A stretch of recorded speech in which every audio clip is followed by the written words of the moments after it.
Ako po ay salungat sa desisyon ng korte. Kontra ang dating opisyal ng pamahalaan na si Attorney Salvador Panelo sa pag-absuelto kay dating Senadora Leila de Lima sa kanyang ikatlo at huling drug case. Sa desisyon ng Muntinlupa Regional Trial Court noong Lunes nitong ika-24 ng Hunyo 2024, pinagbigyan nito ang hiling na demurrer to evidence ng kampo ni de Lima. Ang demurrer to evidence ay isang petisyon na humihingi sa hukuman na i-dismiss ang isang kaso dahil sa kawalan ng sapat na ebidensya. Sabihin man ng korte na hindi sapat ang ebidensya sa kaso laban kay de Lima, pero naniniwala si Attorney Panelo na ang mahalaga ay mayroon pa ring ebidensya laban sa kanya bilang isang akusado. Samantala, iginiit naman ni Panelo na ang pagpapahalaga ng korte sa bigat ng recantation ng mga testigo na pabor sa akusado ay salungat sa jurisprudence at desisyon ng Korte Suprema sa unreliability at inadmissibility ng recantation. Hindi lingid sa kaalaman ng publiko na ilang beses nang siniraan ni de Lima si dating Pangulong Rodrigo Duterte pero ni minsan ay hindi siya kinasuhan ng dating Pangulo. Ipinunto naman ni Panelo ang mga prosesong dinaanan ni de Lima bilang isang akusado. Number one, hindi naman si Presidente Duterte na nag-aay ng kaso sa kanya. Number two, siya po ay napasa ilalim ng tinatawag na preliminary investigation. So, sabi ng mga panel of prosecutors, merong probable cause. Madali sabi, dalawa pong processes ang dinaanan ng akusado. Kaya hindi niya maaaring sabihin na nagkaroon ng inostisya. Si Presidente Duterte hindi nakialam. Hindi naman siya pumasok sa proseso. Para kay de Lima, ang kanyang pagkakabilanggo ng halos 7 taon ay isang inhustisya.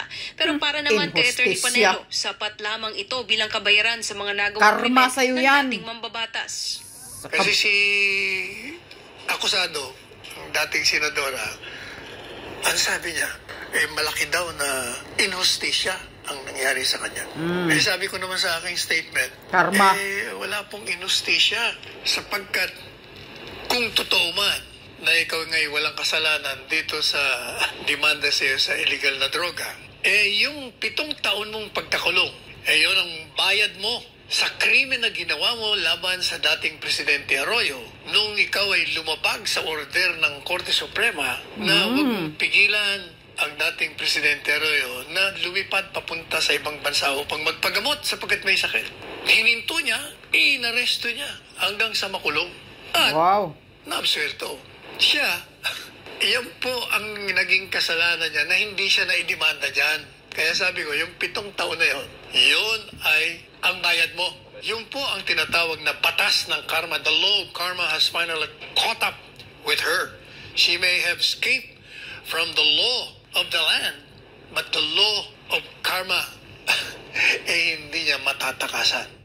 Sa huli, sinabi naman ng dating Chief Presidential Legal Counsel na dapat nang mag-move on ang dating senadora. Mag-move on ka na and learn from the lessons of the past. Matuto ka sa mga nangyari sa iyo nung mga nakarang taon. Because if you do not learn from those lessons, they are bound to happen again. Yes. Para sa ayan, lumabas din ang katotohanan kung ano ka kaabusada pala noon na nang pinakulong mo si Arroyo. Ayan, tama si Attorney Panelo. Karma, the law of karma, tumama sa iyo yung pagkakulong mo ng 7 taon kung totoo man na wala kang kasalanan sa droga. Abusada ka pala, salbahis ka pala talaga noon Saba nilabag mo ang order ng Korte Suprema na payagang makalabas ng bansa si Arroyo dahil magpagamot. Pero pinahuli mo, pinapaaresto mo pala si Arroyo noon tapos hanggang pinapakulong mo. Ayan ang pagkaabusada mo. Tapos ngayon magsasabi ka na inhustisya ang pagkakulong mo. Ikaw ang kumukulong ng injustice kay Arroyo. Yun, tama si Attorney Panelo. Kinakarma ka palang sabakang baboy ka. Ang galing-galing mo talaga, ano? Ang galing, bumaliktad. Ang talino ng utak mo sa gaguhan, ha? Delima, ha? Ikaw pala talaga ang nagpatuloy-tuloy ng nagpakulong kay Arroyo. Tapos, absuelto. O, tingnan mo. Na-absuelto yung ano niya.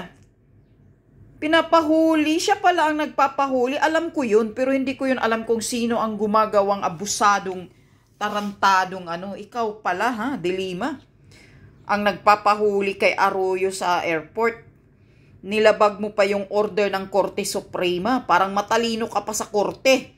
Ngayon, ikaw ang magsasabi na injustice, injusticia. Biktima ka lang ng pagkakulong mo na almost 7 years. Buti nga sa'yo, biktima. Biktima sa kakatihan ng kipay mo. Na mismo si Ronnie Dayan, may mga sinumpaang salaysay. Gumagastos ka. Binibilihan mo ng bahay 2 million si Ronnie Dayan.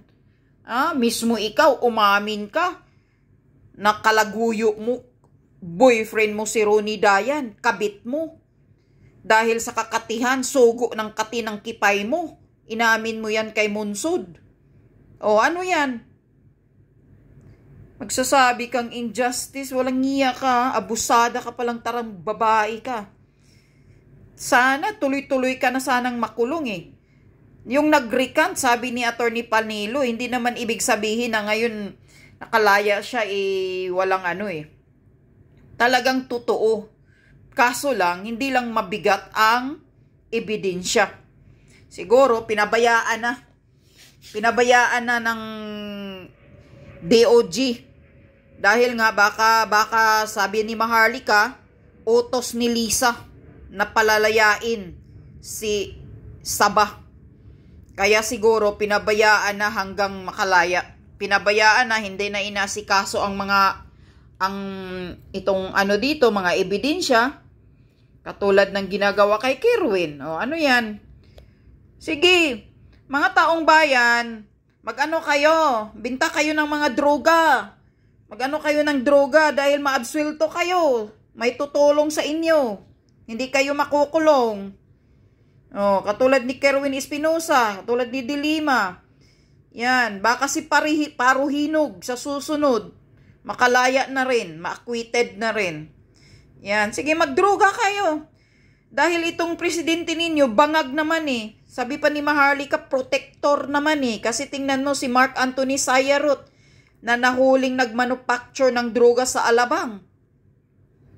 Naabsuelto daw, naabsuelto din. Nahuli ng 1.8 tons daw yung manufacture ni Sayarot sa Alabang. O, tingnan mo, ang bigat-bigat, billable, non-billable ang kaso. Pero anong nangyayari? Sabi ni Maharlika, na-absuelto din, protector si Marcos Jr. Binigyan pa daw ng security ngayon. At ia-assign pa nga daw sa Bureau of Custom ngayon dahil na-absuelto na sa kasong pagmanufacture ng droga. Si Sayarot. Ang sabi ni Maharlika, i-assign daw, galing yan sa source niya. I-assign daw sa Bureau of Custom. Palitan daw yung si Rubio na isa ding magnanakaw na may issue ng extortion, corruption na ina-assign ni Lisa dyan. Papalitan daw ni Mark Anthony Sayarot na isang drug manufacturer na naabsuelto. Sabi ni Maharlika, ganito ang gobyerno. Kaya kayo, magluto kayo ng pulburon. Dahil maabsuelto din kayo. Tutulungan kayo ni Bangag. Yan, gagawin ninyo. Si Delima, naabsuelto. Si Kerwin Espinosa, naabsuelto. Si Paruhinog, baka maabsuelto. Maabsuelto yung karamihang nahuhuli dyan. Hintayin lang natin.